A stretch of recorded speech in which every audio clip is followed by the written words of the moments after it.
Good evening. Good Hi. evening. Hello. Oh my goodness, you all called Francesco. Yeah. Francesco, it's me. It's me. Nice to meet you. It's an amazing honor have you here. Have you? That's very kind of you. Thank you for asking me. I can almost feel the warmth of Italy coming through because it's really cold outside. I don't know if you can hear the rain going, but it's lashing down as well. So Yeah. We have you delay your supper. We are sorry for this 1 hour difference. yeah, We are sorry, but thank you so much for being thank here. you. Thank you. Thank you. Thank you. no problem. The timing is just right actually because I've just finished a really tight deadline, and so I'm nice and relaxed today. So I might not have been too relaxed if I'd have still finishing something off. So sent it in, and the important thing for a freelancer, I've invoiced for it as well. So the nice thing, I'll hopefully be paid in a couple of weeks' time. Still important. Understand the joys of freelancing. Mr. Higgins, hi, I am Davide. It's a pleasure ever having you with us. It's amazing. And I start with the first question. And how did your passion for comics begin? I think one of the nice things about being a comics fan and then becoming a comic artist is the fact that you have that love right from the very, very beginning. There's something that puts its claws in you. It grabs hold of you in a way that's like nothing else does. And when you're a young person, it's the pleasure of sort of seeing different worlds and different places.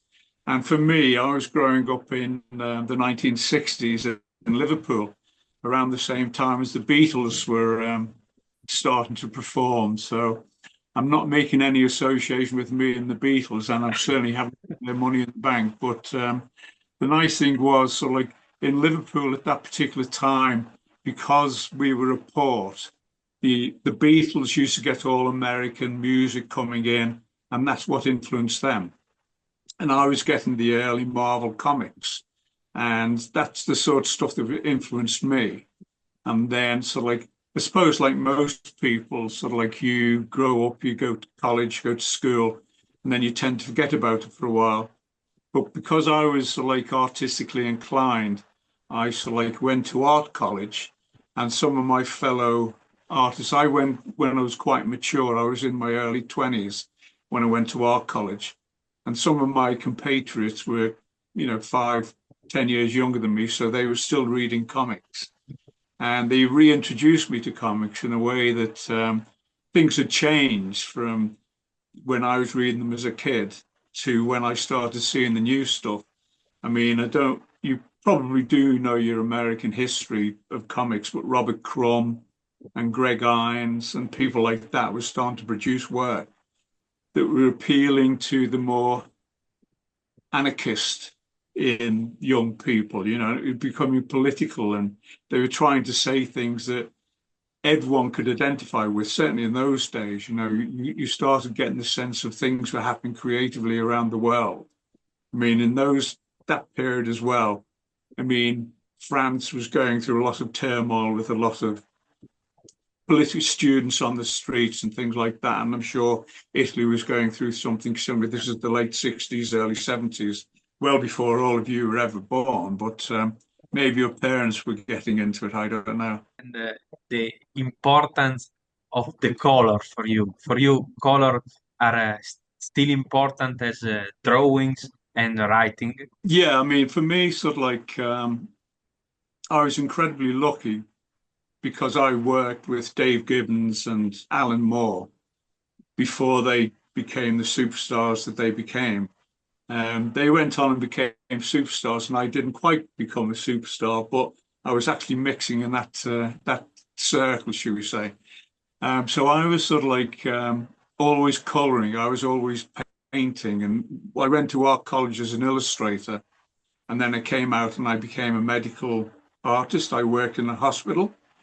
And I was one of the things that influenced me at that particular time was Leonardo da Vinci's sketchbooks. and they were sort of like they'd refound or they rediscovered a lot of his anatomy books. And I was just blown away by one, his application, discover what the body, the form of the body from the surface all the way down to the bones. And that really impressed me. And that started, I think they were discovered around 1970, 71, 72. And there was an exhibition going around the world, so like showing the world what a genius Leonardo da Vinci was. So that got me interested in anatomy. And I got a job in a medical art department in London. And because I was sort of like into fantasy art and science fiction, all that sort of stuff, and starting to get interested in comics again, moving to London for me was a great thing to do because I could like start to approach the publishers. In those days, before the internet and before we could do this, I mean, ring people up, knock on the door, go and show them your portfolio. And it was something that whenever I give talks now, whenever I go around the world to conventions and students ask me how to get into comics, it's a completely different way you do it now. You can connect with me in America and, you know, in an instant. Where when I was doing it, I was going around, I was knocking on doors and trying to get the work. And in a way, it was a lot more fun. It was a lot more, you met people, you met real people. It wasn't all just digital replies as nowadays, you know. If you go to conventions, I mean, I'm sure you guys maybe go to conventions, but you sort of like you meet the artists, you meet the publishers, you meet the editors, and then you start connecting that way. But when I first started doing it, and when I first started doing painted covers for science fiction books, that's where my love of color came from. I mean, you probably know all my references like Richard Corbin. I mean, Richard Corbin was, as far as I'm concerned, one of the best colorists that ever existed. I mean, he was doing stuff and he was playing adventures with color, and he was the sort of people that influenced me. So the sort of covers that I was trying to do were sort of like had that fantastical color effect, the sort of stuff that Richard Corbin was doing so well, you know, and that worked perfectly within science fiction. So that's where my interest in color came from. And because I was sort of like starting to dabble in comics, I started to meet people like Dave Gibbons and AlanMoore and Alan Davis and sort of like Brian Bolland and people like that. So because they didn't, they were concentrating on black and white line because predominantly most British comics in that time were black and white line, and they might have added flat color to it, but I was the only person, it appeared to me anyway. Thankfully, I got a lot of spin-offs and a lot of work from painting over Alan Moore's pencils or Dave Gibbons or Steve Dillon, you know, so I was starting to cross over into comics coloring without even really thinking about it, just because I was one of the few colorists around. Amazing. Yeah, yeah. You were mentioning your collaboration with Mr. Moore and Mr. Gibbons. I think that Watchmen, one of the best comics or graphic novels of all time, is something that works because of a story and because of amazing art, and also because of the incredible use of color, the incredible use of these really weird in a way. Not used in the usual superhero fashion, but with the greens, the violets, the browns of the main character. It's can I ask you, how do you think? What made you choose follow this way of coloring the characters? What made you choose to have such a striking and unique visuals that I think made the comic as it is? Because that's Watchmen. Thank you. I appreciate that. And I've been very lucky that because I was working with such creative people like Alan Moore and Dave Gibbons and Brian Bolland to a certain extent, but mainly Dave and Alan, they wanted me involved right from the very beginning. And the thing that they said to me right from the beginning is they wanted to make it look like a European graphic novel. they didn't necessarily want to do the superheroes red, white, and blue. They wanted to make sure that sort of like when they were making a statement, they wanted it to sort of like have a European sensibility. Because I think a lot of people in America, I mean, it was slowly changing. I mean, people like Frank Miller and Klaus Janson and people like that were starting to use color in a slightly different way to the mainstream of American comics. But Alan and Dave, right from the very, very beginning, wanted something that was very European centric. That's why they wanted the whole, people who more or less live within, driving distance of each other, very short driving distance of each other. I mean, Alan was probably about 40 minutes away up the motorway. Dave Gibbons was about 15 minutes away down in the other direction down the motorway. So we could actually meet up quite regularly. And so like because I was sort of like a painter first and foremost, doing American style coloring was a real discipline for me. So I actually had to think outside the box. Not only did I have to think outside of the American coloring box, but I also had to, because of the sophistication of the story and the sophistication of the way Dave interpreted Alan's words, because they were having, which became a nightmare for me to a certain extent, was like when they had to relate scenes that happened in issue 1 to something that happened in issue 10. It was just, it was mind-blowing to say the least. And it was only when I was half the way through that I realized, one, how sophisticated the story was. I mean, from page 1, you could read it and you knew different. But because Alan, in the very first episode, if you remember, there's a scene where Rorschach goes into Dryberg's kitchen and is eating baked beans and sugar cubes. I mean, he puts some sugar cubes in his pocket. And in issue 10 or 11, when he's going with Night Owl to the Citadel, the Fortress of Solitude, wherever it's called. Now I can't fully remember. But he throws out those wrappers into the Arctic snow. And no one told me in issue 1 that was going to happen in issue 11. So I had to think outside the box in so many different ways because of what Alan had written without even telling me.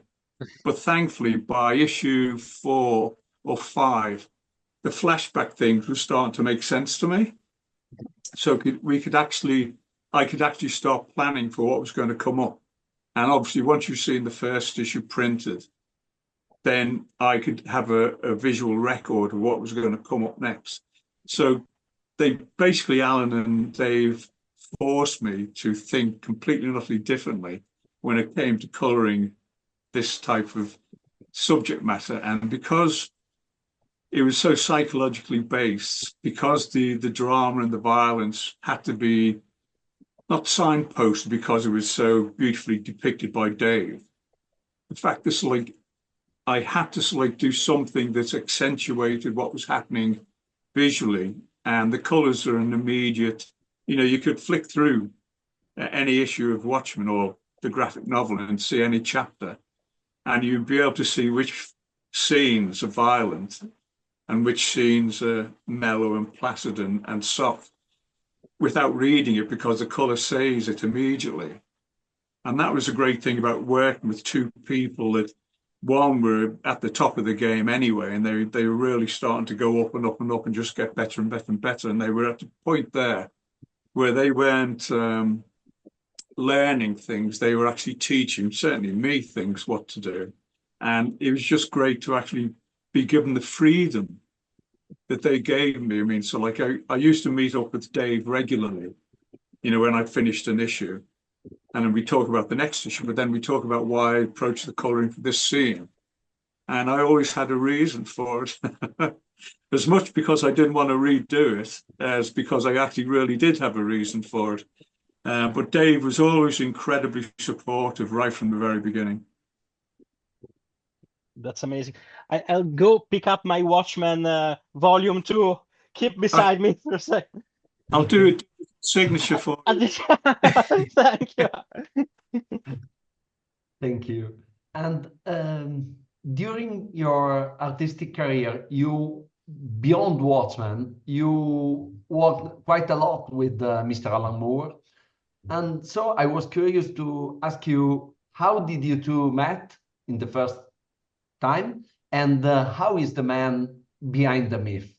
We have a public vision of AlanMoore, but how is the man? He is something special, as we know. We all know he actually is something special, not only within the realms of comics and changing what people expected from comics. He did that more or less single-handedly, and he's been consistent all the way from Swamp Thing all the way up to today. And Dave and Alan and I, we actually did meet at conventions. So if you guys actually go to conventions, you might meet the next AlanMoore, the next Brian Boland, the next Dave Gibbons, the next John Higgins. So we actually sort of like met probably in a pub. So we might have been drinking 1 or 2 pints of something alcoholic, should we say. And it was just great because when sort of like you start to meet people, that's what I was saying earlier, when sort of like students asked me what it was like getting into comics in the early days, you actually could sit down and socialize with fellow artists. And I'm sure it still happens now. But the fact is, like, the people I was socializing with in the pub in London would go on to be working with the biggest comics companies in the world. That was just fortuitous and great fortune for me. So yeah, meeting Dave and Alan mainly tended initially to be in the pubs because I was sort of like, I was just a fan. I was trying to break into comics when I first met them. And then obviously I started doing Future Shocks with AlanMoore for 2000 AD. And I was starting to slowly break into comics. And then Dave sort of like bumped into me in the offices of 2000 AD a couple of times. And then we used to go and meet at conventions. And then he would actually sort of like, if he required something painted, he would ask me to paint something for 2000 AD or any other company he was working for outside of DC. Because DC at that time obviously had in-house colorists. So it was really a fortuitous meeting in pubs with most of the creative people I met out there. Amazing. Thank you. You're welcome. Oh. And do you have a full creative control during the coloring phase? I think when we were sort of like initially started the whole Watchmen, and when I sort of like first started getting into colors as an artist, the reason sort of like, as I said, Alan and Dave and other black and white artists started to ask me to do the coloring was because they, one, didn't have time, and two, you know, because it stepped outside of the parameter. Because usually one of the first things I did that got me noticed was I did an advertising job with Steve Dillon. And Steve was sort of like a great person, one, not only to socialize, and funnily enough, I probably met him in a pub to begin with as well. But when we started working together, we did this advertising job for, I can't even remember what it was, but we got paid about 5 times more than we would have been paid for a page of comic strip. So the great thing was I gave them extra income and I got more income and started networking a lot more deeply with creative people like Alan, Dave, Steve, and Alan Davis and people like that, and Brian Boland. So it was just being in the right place, the right time, and having the ability to do what they required me to do. Thank you. I have here a little things. This is the 3rd issue, the first print Italian, that it was an insert of this Corto Maltese. I think I got that. I've certainly got that comic. Yeah. Yeah. Corto Maltese was big magazine of comics, the most important one in Italy. And this is the the first print in Italy. In Wow. Italy, Watchmen arrive like this. Yeah. And this is your color. Talking about new edition, what do you think about the recolor of the old comics? Because I asked the same question to Mr. Bisset, Swamp Thing, that the recolor one. What do you think about your work that been recolored? The absolute edition, Yeah, the you absolute mean? one. Yeah. Yeah. That was great fun for me for a number of different reasons. Yeah, I'm blown away by it. I love it. I mean, I really like it when people come and show me as well. Because, when they come into conventions, their arms just get longer and longer and longer. Yeah, These editions. big one. Yeah, they get big muscles as well. But it was great fun for me because I actually was living in America at that particular time, 2000 and 2001, 2002. So I actually used to go into Marvel and DC quite regularly.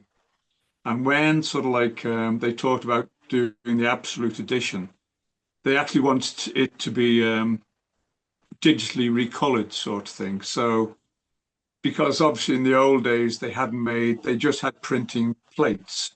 But once everything became digital, it changed, it opened up the whole world to everyone creatively. What you saw printed in America or what you saw printed in Italy or what you saw printed in Peru, and you know, it was exactly the same as printed elsewhere. Whereas before they had digital, there could have been a lot of different changes. Not that probably anyone might notice, but the great thing about working for a company like DC is the fact that they had the outlets all around the world. So they was like given licenses around the world for the Watchmen reprint or the Killing Joke reprint. And it was great fun because what you ended up getting was sort of like a whole new audience. I mean, I wouldn't be speaking to you now if you hadn't got that comic originally.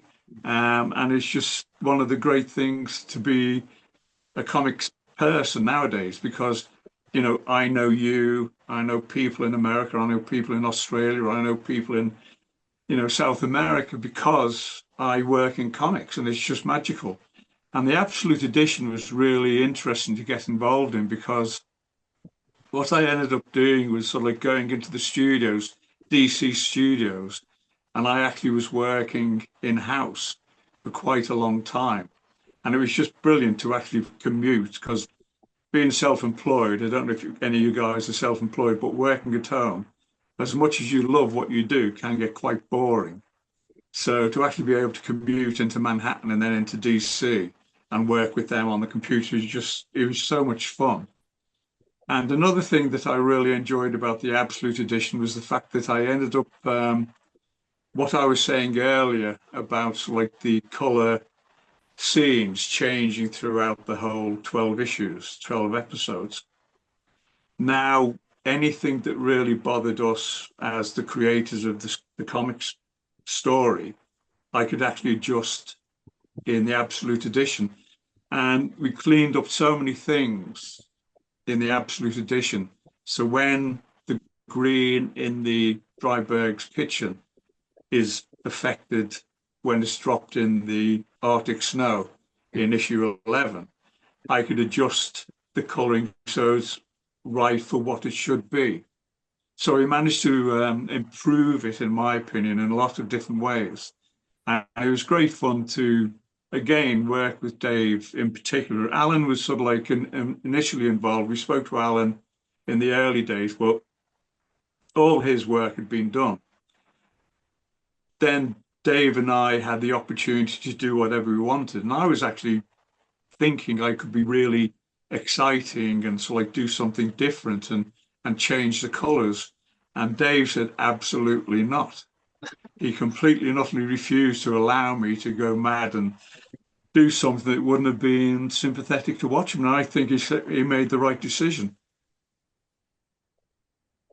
An historic comics, an historic coloration. And do you think that if you change something, is a different opera, you remodernize, or because there are thoughts from the fan, from the artist. Someone maybe say it's good to change after years. Even in cinema, they do it like this. When they do the remaster from the film, they change something, they change the grading, and for some director, perfect, amazing. Peter Jackson, George Lucas, they touch the creative IP a lot of times. For someone touching something, mm, really bad, really bad. What do you think about changing? I think completely valid. I mean, when you look at some of the very early coloring, comics coloring, when they digitalized some of the old classic stories, pre-digital, and I know sort of like Watchmen was pre-digital, but because we were doing something completely different that never been done in American comics before, it had been done in a lot of European comics at that time. I mean, a lot of European comics were using Colorist and foremost. And one of the exciting things about sort of like what I was certainly seeing in Europe at that particular time, and Metal Hellante and Mobius and sort of like, I've always, growing up in the UK, we've always had a lot of Italian artists and Spanish artists and South American artists working within comics. Their use of color, because they tend to be the full painters. So the sense of color that came from Europe is certainly instilled in my brain, in mainland Europe.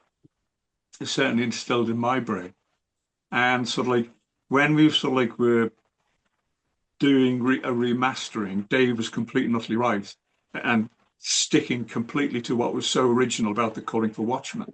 And it would have been a big mistake on my part if I'd have changed it and tried to modernize it.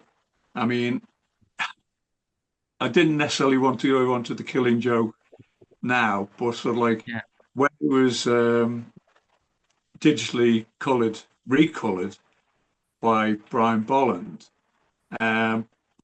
one, it was a shock to me because no one ever told me until I saw it printed and out on the shelves, which offended me deeply.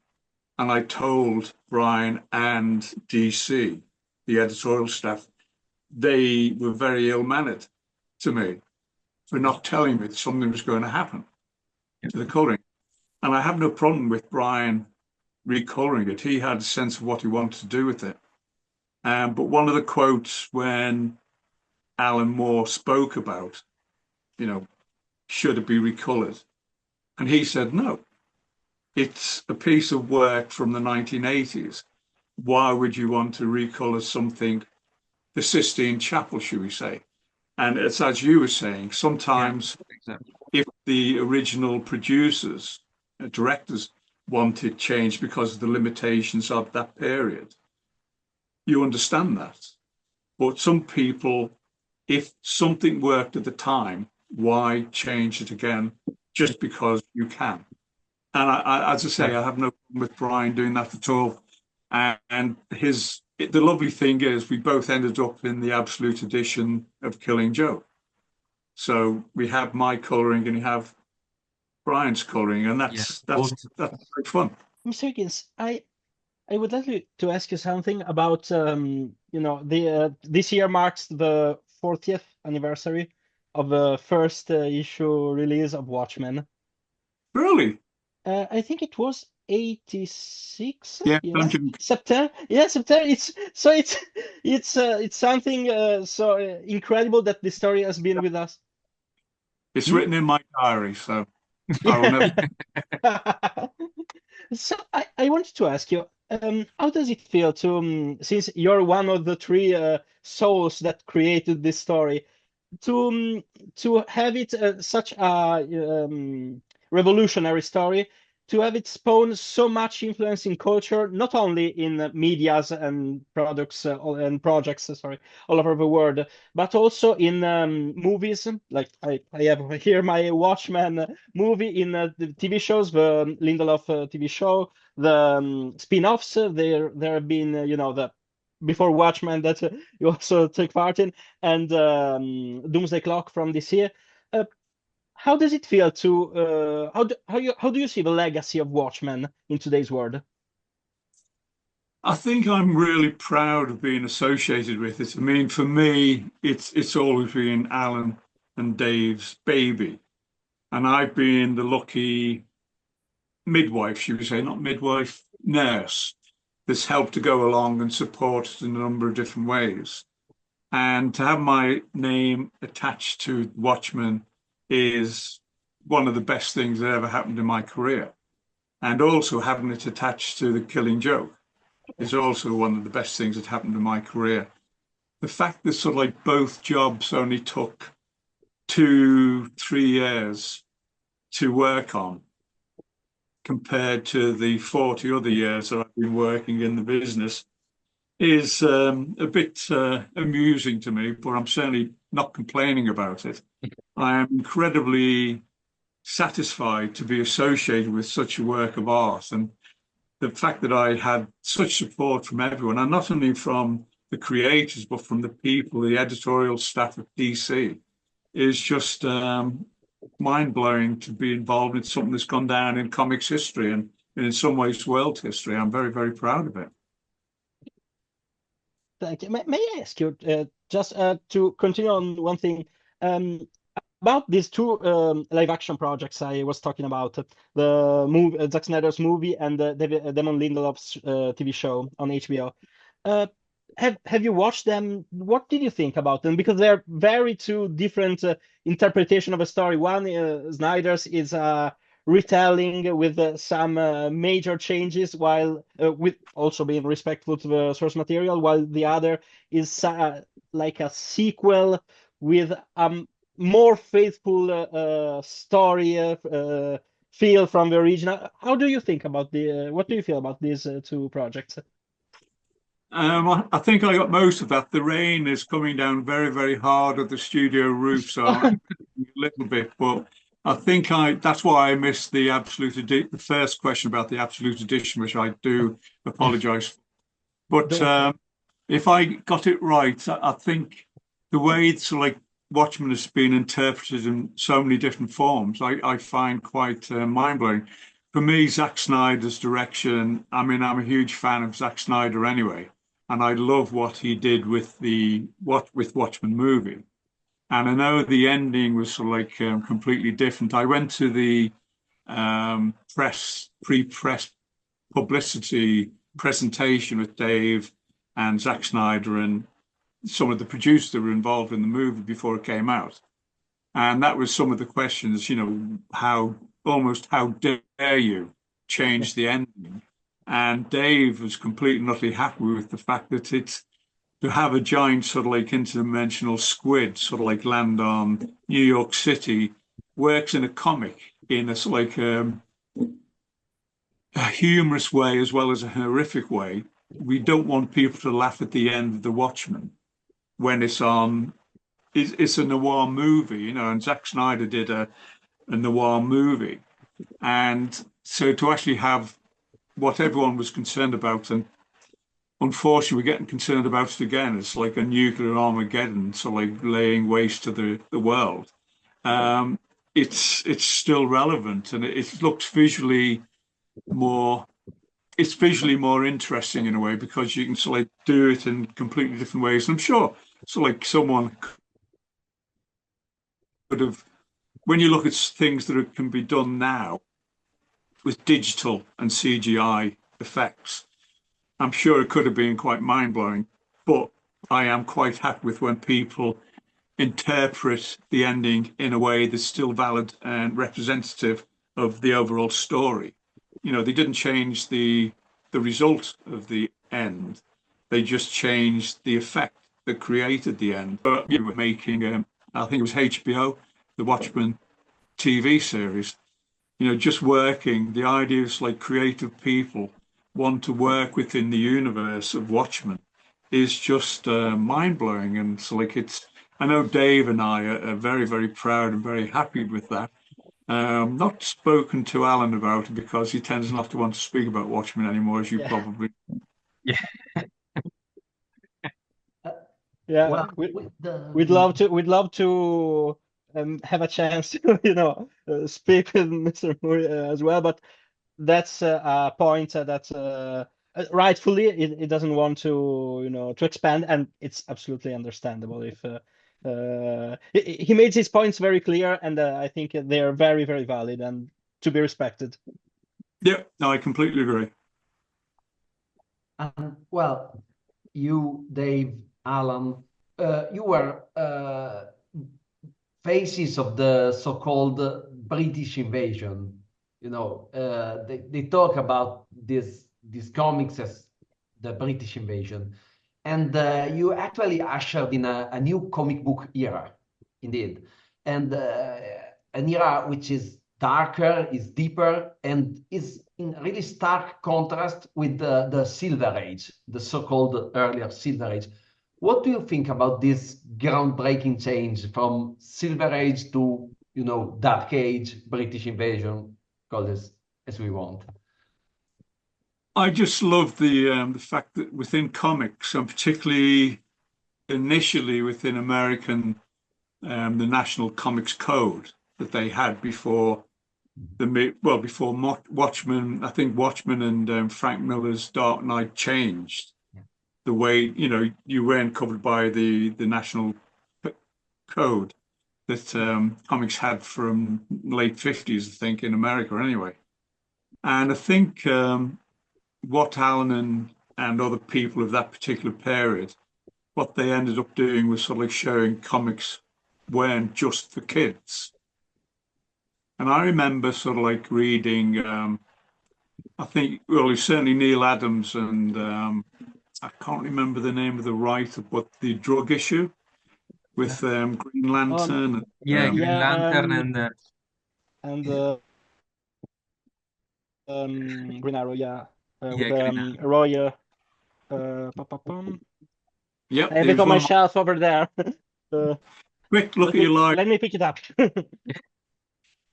But looking at the stuff that was coming out when people were allowed their creative freedom, even in the restrictions of the American Comics Code, was just mind blowing. And as I said, when I was reintroduced to comics, when the underground comics that were coming out of San Francisco and all over Europe, Metal Hurlant and people like that, the sort of stuff that students and young people were creating, and it's still happening now.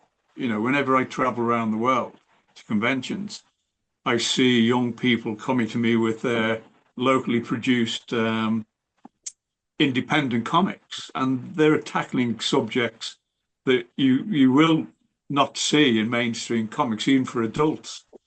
So I was really excited, as I said, when I saw comics and rediscovered them and saw the stuff that Neil Adams and the wonderful O'Neill. writer O'Neill. in a minute. O'Neill. O'Neill. O'Neill. Dennis O'Neill. Denny O'Neill, definitely, yeah. And he definitely shouldn't be forgotten because he was pushing the envelope in the days, incredibly so. And Neil Adams, he was so, he had his finger on the pulse. I mean, I think that, again, those guys were only young, in their mid-20s, were younger than that in the late 60s. So they were trying to push it from within the envelope. And then obviously you must know Warren Publishing. When black and white magazines were being produced, they were treating things like cannibalism and other things, black magic and witchery and things like that. They were treating it in a way that one scared the hell out of you, and also they had some of the best artists. So Jose Ortiz is one of my favorite artists, and Louise Bergemot. I mean, people like that were doing some incredible stuff in the black and whites in the 70s and early 80s, as well as, Richard Corbin and people like that. And then obviously, again, Metal Hurlant, I can't mention that enough times because for me, that was, one of the comics Bibles to see what were people producing in Europe, mainland Europe. So I think comics can surprise people. And I think in a way, it's sort of like, certainly started with 2000 AD in the UK. It became very, very punk and youth orientated. And I know comics have always been youth orientated, but they've always, not always, but they have talked down to their audience. And because it's been mainly produced by 40-year-old middle-aged men. and they sort of like were taught, this is what kids want to read. They want to read about, I don't know, football or I don't know, cuddly toys. I don't know. I've never read those comics anyway. But and they can be very, very entertaining. But sort of like when someone of the age of the people who are reading books, comic books, they will sort of like push the envelope in a way and like show people the sort of thing that they want to read as kids, even 4 or 5 years younger. I mean, I've worked with a lot of very young editors for DC and for Marvel and for 2000 AD. And even when I was 10, 20 years older than them, they still gave me the directions as sort of like, made me keep in touch with my inner youth sort of thing. So I'm still a 14-year-old boy, even though I'm bald and white haired with a little white beard. 14-year-old me is still inside screaming to get out, and I'm not going to let him. Sir, I have another question about movie because I watched the beautiful Judge Dredd on. Oh, the Carl Urban. You work on Dredd, and what do you think about the movie about Dredd? Yeah, the first with Sylvester Stallone, the last with Carl Urban. Yeah, I mean, it was really funny when it's like we finally got that foot into Hollywood. Unfortunately, it was Stallone's filling the boot, foot filling the boot.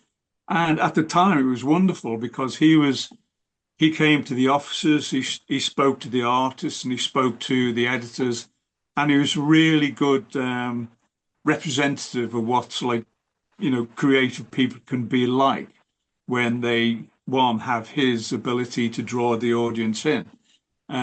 So he is a person, and the way he treated all the creative people within the comics industry was really enjoyable and really eye-opening. It was just really nice to like see someone like that come and talk to the bottom feeders, shall we say, who was like trying to feed upwards. And so anyway, he was fine, except it became a Stallone movie rather than the Judge Dredd movie. The first sort of like 20 minutes were great. The visuals. There's an artist called Kev Walker, and he's a British 2000 AD artist, and he did the visuals for the designs for the city, Mega City One as you flew over it, and they were beautiful. And the Hammerstein, when he was in the junk shop, that was stunning. The animation and everything was just brilliant.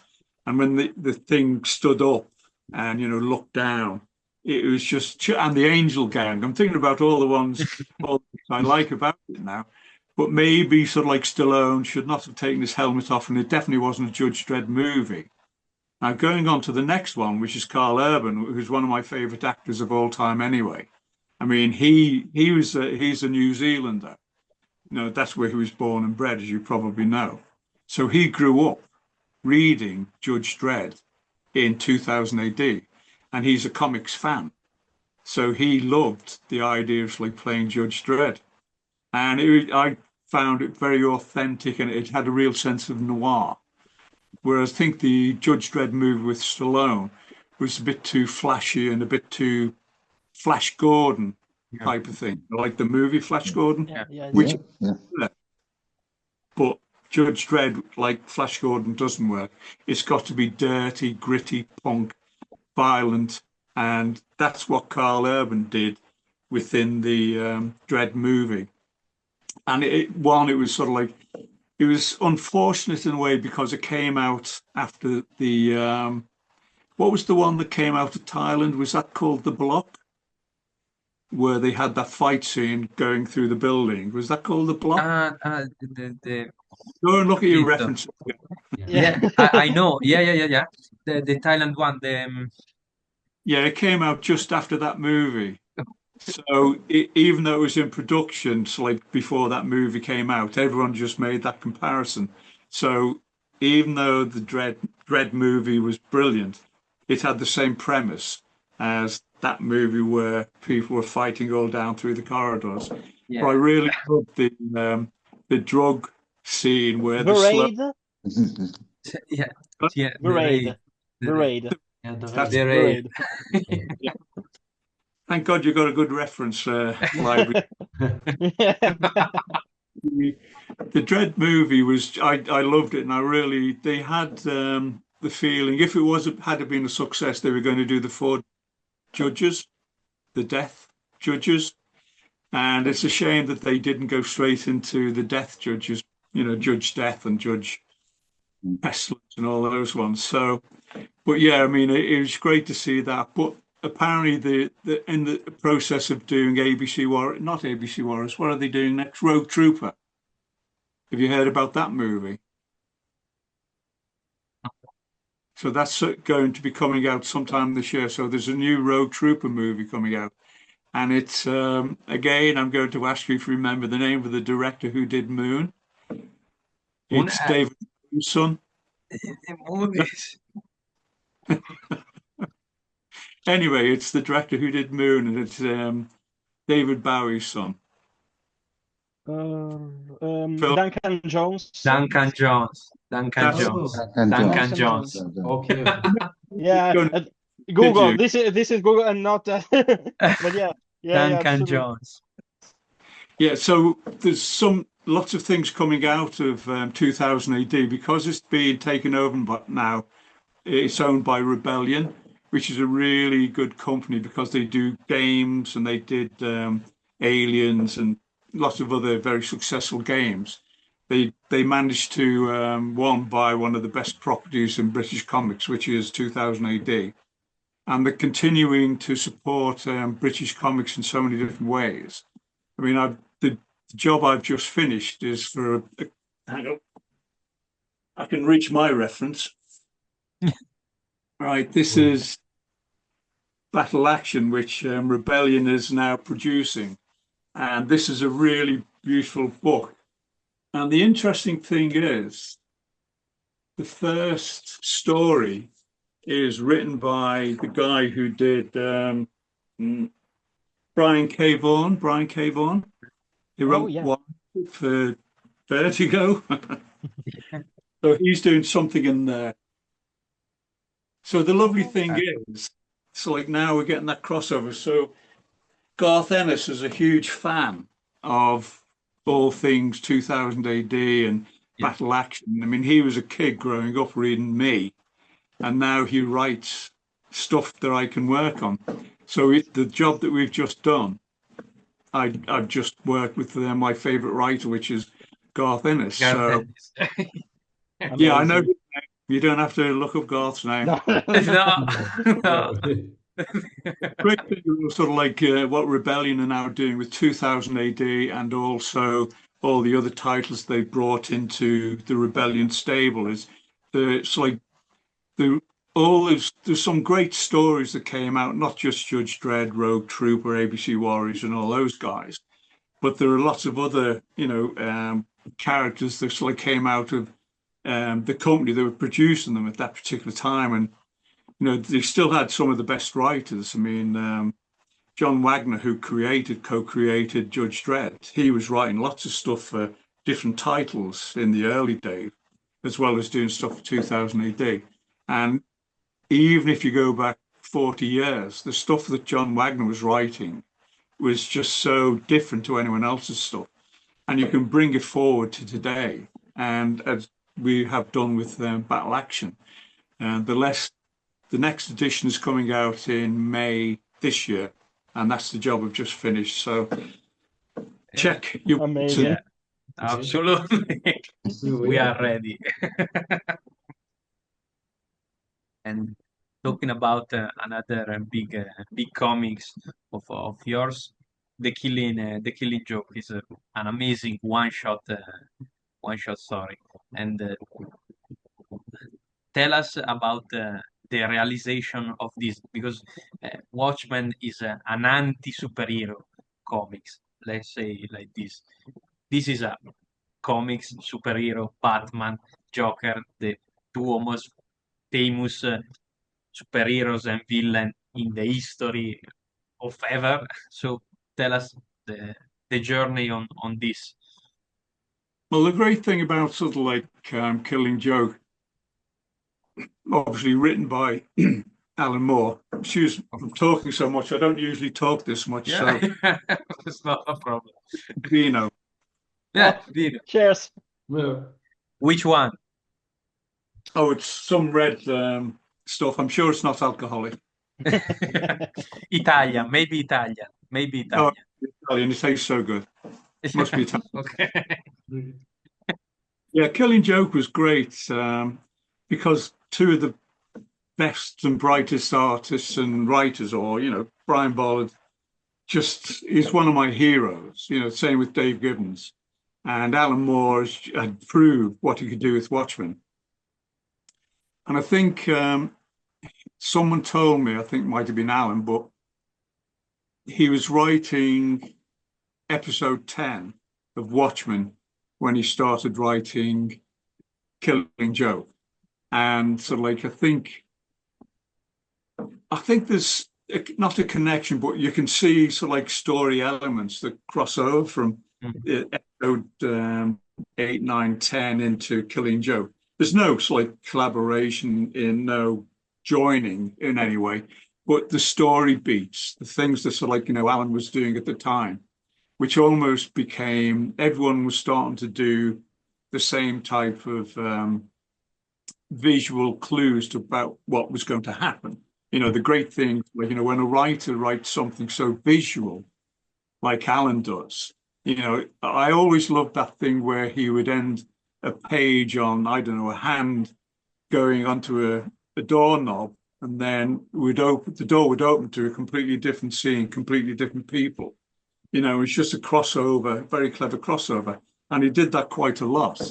And the great thing about Killing Joke was he really was at the height of his comics writing powers, because he was thinking visually. When you write novels, which is what he tends to be doing now, it's a completely different deep visual, flow of words. When he was writing visually, because he was an artist himself anyway, because he worked as a cartoonist for music magazines in the early days of his career. So he knew visually what he was going to do, sort of thing, when he was putting it down into words. And that's always, you can always tell how good a visual artist the writer is when he gives that type of clue. It's the same with Garth Ennis. So he gives you enough clues to make it make sense as a visual interpretation of the script. And I don't think I saw the script, or maybe I did.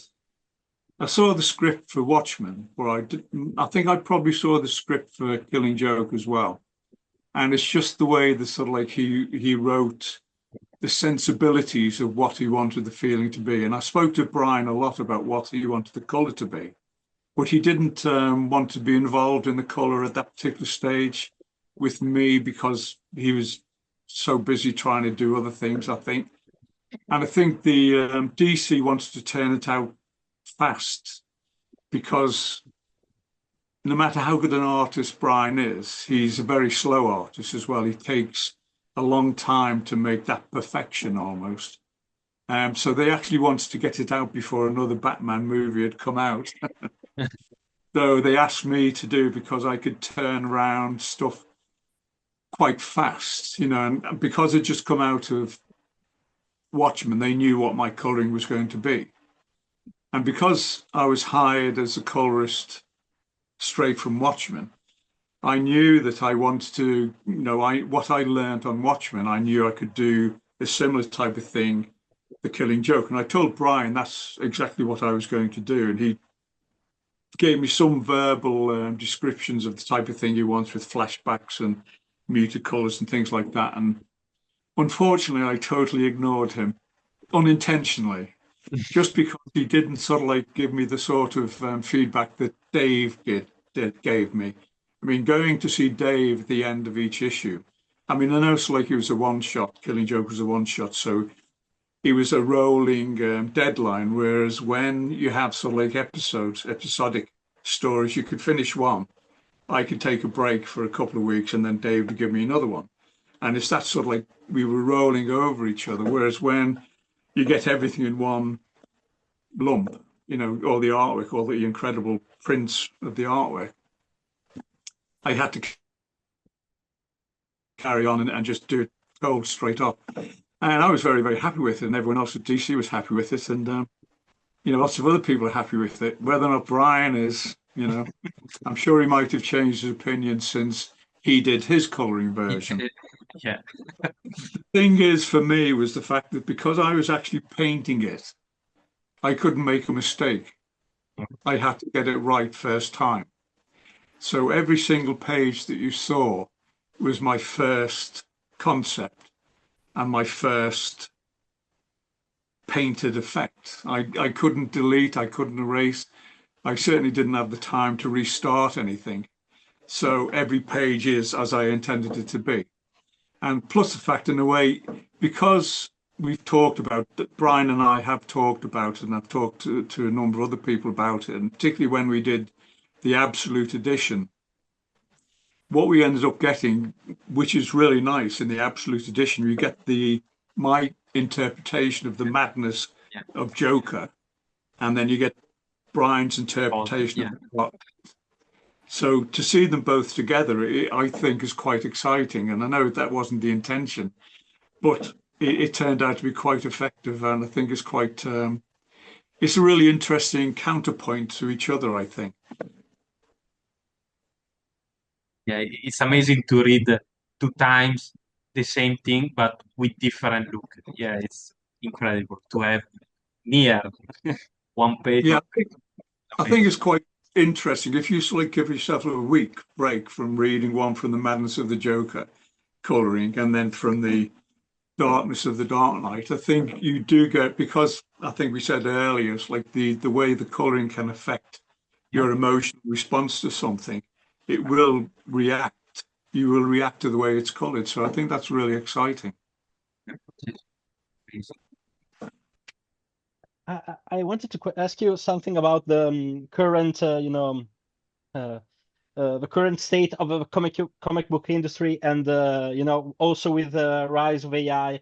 But first, if I can jump in, following what you were talking about, what's your interpretation of the ending of The Killing Joke? If I can ask. I think that's really. I love the fact that like Alan wrote that type of ambiguous ending, and it's like it's a shock. I was shocked when I coloured it because they shouldn't have not made up, but they certainly shouldn't have been laughing about something. And I love the fact that like there's one interpretation and then there's another interpretation. I think it's really clever, the fact that Alan have left it so open for that interpretation. So my interpretation is, I'll turn the sound up again now. So did you hear that? No. Absolutely not. So thank you so much. Thank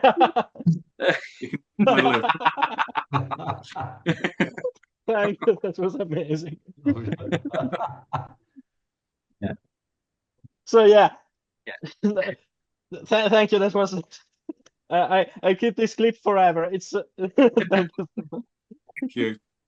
About my other question, the state of the comic book industry now. I think there are even in mainstream comic books, even superhero comics, there's this new absolute line with Batman, Superman, Wonder Woman with the DC Comics that's doing something very interesting and unique with the characters, reinventing them in a very fun, but also very grounded in a way, but also extreme in a way. What do you think about the state of the comic book industry now? Also considering that AI is becoming a threat to the medium in many ways as well. I think comics are quite healthy. I think when I was sort of like before Watchmen and before Dark Knight and before, there was lots of independence around, which was saving comics at that period. You know, the late 70s, early 80s, comics was in a really bad way. And then it became really exciting. So many things were happening, and it's been like that. It's dips and ups and downs over my career. And I think probably now, because of what's happening with all the multimedia, we're getting that crossover, which is something we've always wanted. So even if you don't, if you have 20 million people going to watch a movie of a comic-based character, and a couple of hundred really go like it and go and buy the comic, we've done that movie's done a good job. So I think in that way, we're actually getting quite interesting things happening because one, we've seen the bubble burst for Marvel, and they've had to rethink what they're doing with. They can't just keep pushing out comic-based story, movie based on the comic, which they've done quite a lot. Some of the comics are quite mind-blowing, and the stories are incredibly good for interpreting onto the big screen. But they have to be more adventurous than that. And I think they're starting to show that. So I'm quite happy about what's happening with the interpretation of comics into movies. And because we went through that silly period where they thought they could just throw any team onto the big screen and it'll be a smash hit. And it's been proven to be wrong. And I think one of the things that's proven to be right is the fact that don't mess with the source material too much. If you go too far away from the source material, then, who cares? What they got right in comics all those years ago has been refined by multiple generations of great creative talents who've interpreted the characters visually, but also in a sort of psychological way. And it's so healthy, the fact that they've survived into the modern period. So I think comics across the board are relatively healthy. And I think I do travel a lot, and I do travel to lots of different conventions around the world. And I wish there was more homegrown publishing of comics. There are small comics industries worldwide, but I wish maybe there was more happening on in individual countries, because then you get a slightly different interpretation, even if you do your own superheroes, which I'm not necessarily a complete fan of, just doing Captain Russia or Captain Italy or Captain France. We got a captain something, so stick to that. Do something different, and people are. And plus the fact, DC is my home creatively in a number of different ways. 2000 AD is my birthplace and my home and my where I'm going to go back to die, I hope. But not too soon. But what I find, so with DC, working with them for so long, they have tried new things, and this absolute new series that they're doing. And I think the way they started with the old collected classics together has been a very clever idea. And the fact that they've interpreted Watchmen before Watchmen, which I was involved with, and then the subsequent Watchmen after that, it's healthy. It's got to be healthy. It's not holy scripture sort of thing. It's just a really good adventurous story, Watchmen. And the fact that they can take these interesting characters, and what the baseline that's like Dave and Alan did, it was created something that were all round characters that can be interpreted in so many wonderful ways. So I think what they're also doing with their classic characters, that's the thing that's going to keep the big companies going. They have to reinterpret the classic characters. I think anyone nowadays, a young artist, will do a crowdfunder or something that will actually give him the opportunity to bring out his own characters if it's so original, so new and so different. And that's possible, even if it's a reinterpretation of some iconic imagery, like Watchmen. Where Watchmen came from, where Superman came from, and it's all tied together. The fact they became original, different, there's one basic template for that particular superhero. And the great thing about sort of what's happening with comics is the fact that it's humans producing it, humans reading it, humans drawing and publishing it. Anyone who uses AI to create something will never do anything original. They might do something very attractive. They might do something that looks wonderful. It might look, they might do an interpretation of a Superman or a Batman or Spider-Man or whatever, but it will never be original. They will never, anyone who uses AI will never do anything original. AI only ever takes what's gone before. Yeah. You and I can read a book. You and I could look at a picture. You and I could interpret it our own way. And then we might suddenly think of, hang on, how about doing this? How about doing that? AI will never do that, not in my lifetime anyway. So hopefully not in your lifetime or your grandchildren's lifetime either, because if they do, then they are different species. But no, AI will never do anything original. They will do pretty things, they will do interesting things. And any creative person who uses AI, this would include writers who can't afford an artist, they're doing the wrong thing and they're just doing a disservice to creativity, to you as an interpretive reader or an interpretive artist or a writer. They're doing the wrong thing and they really should be shunned if they ever do that and try and get away with saying this is art, because it's not. Thank you so much. I'll off my soapbox now. I absolutely agree. Thank you so much. It's amazing to hear an artist, support art. It's thank you so much. I meet so many wonderful young artists coming up, and they deserve the opportunity to do what I've done. And some of them are so talented. I can't turn it around to show you my studio where I've got lots of sketches and drawings and prints from artists all around the world. Young women, young men artists, and everyone interpreting something in their own way, and they're doing some great stuff from all around the world.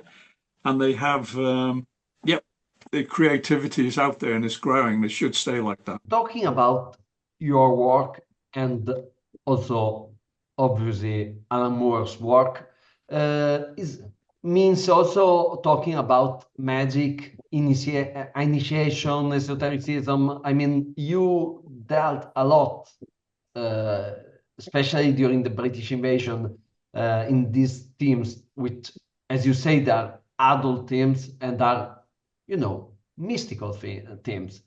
And how do you relate with it? How important is magic and, going beyond material in books, in comic books? I think the great thing about creativity across the board, I mean, if you guys are journalists or writers or artists, you will sort of hear me say something and then that will spark something off in you.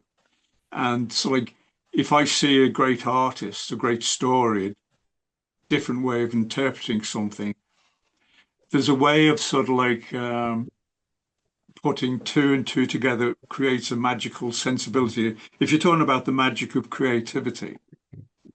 Yeah.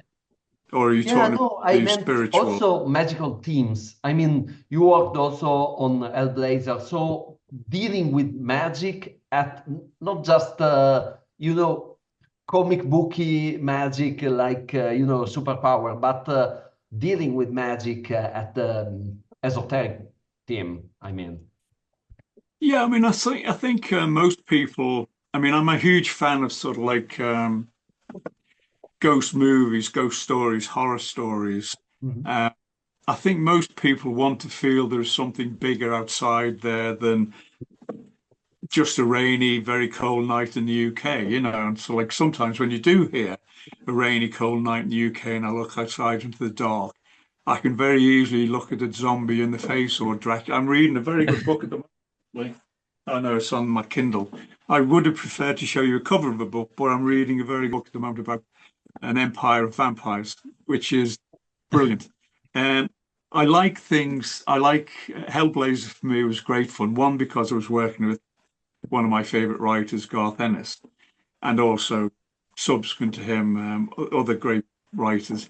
But the great thing about sort of working with people like Garth, I mean, I've found most writers do tend to have a certain sort of they have a broad sense of intelligence, but also beliefs in possibilities of things bigger and broader than us. And it doesn't matter if we agree or believe or don't believe, the fact that we can, as I say, the 14-year-old boy inside me and the 14-year-old boy inside Garth Ennis, we still believe, we still want to be scared by things that go bump in the night, as long as it's not a burglar coming in with a machete to do something to us. But we like sort of like the dark. I personally like the dark. I sort of like, my daughter is an arborist, and she rang me a couple of winters ago, and I was sitting in a very dark, very similar to this, as January, February, a freezing cold winter's day, and I was sitting in a relatively warm studio. She was outside coppicing trees in the dark in Wales, and sort of like we started talking about spirits,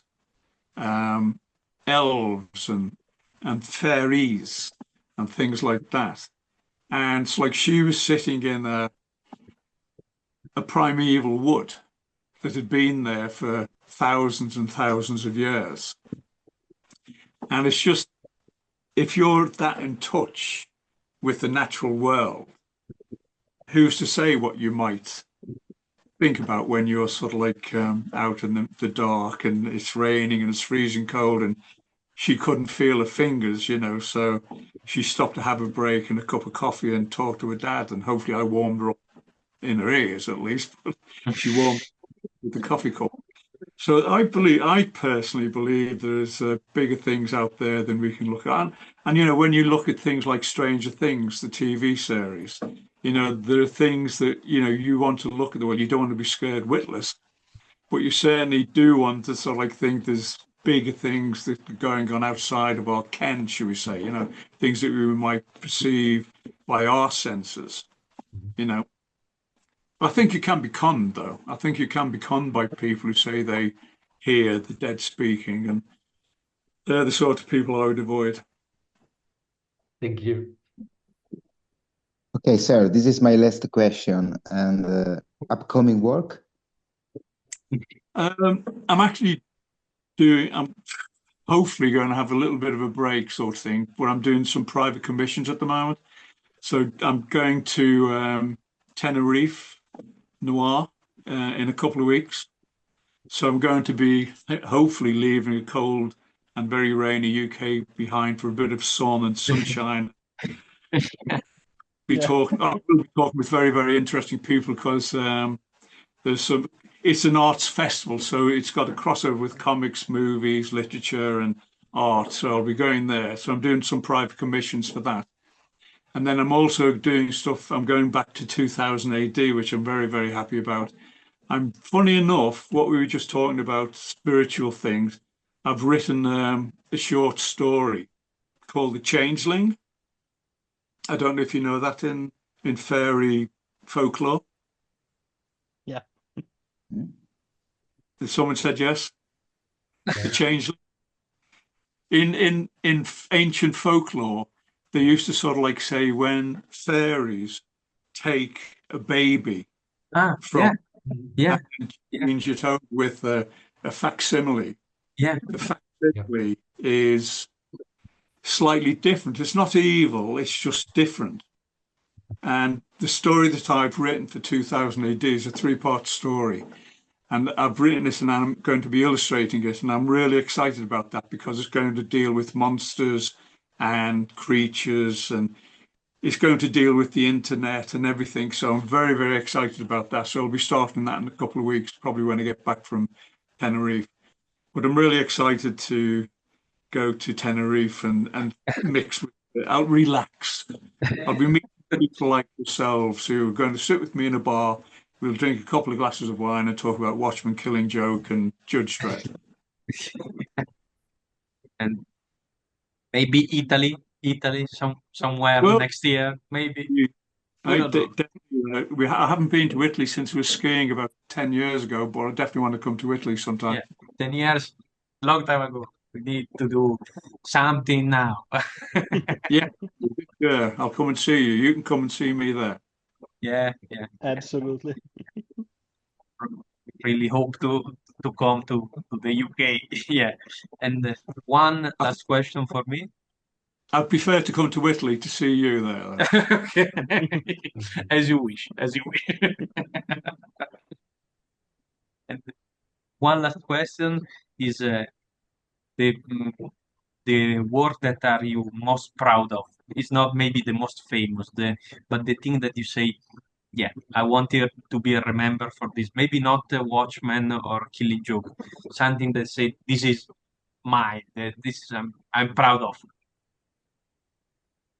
I am very, very lucky. I mean, I'm sort of like, I can't believe the good fortune I've had working with such great people.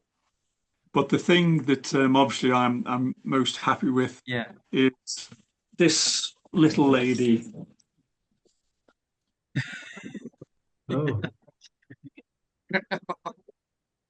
She is my baby. oh. Razor Jack.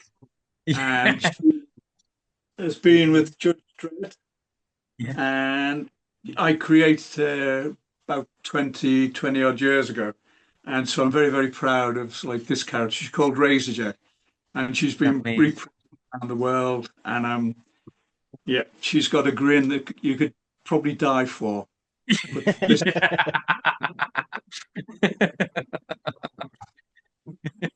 Yeah.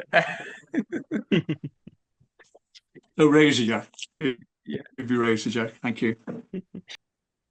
Sir, thank you. Thank you so much. Thank you. It was an honor. Thank you.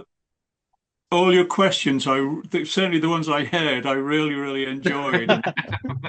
Yeah.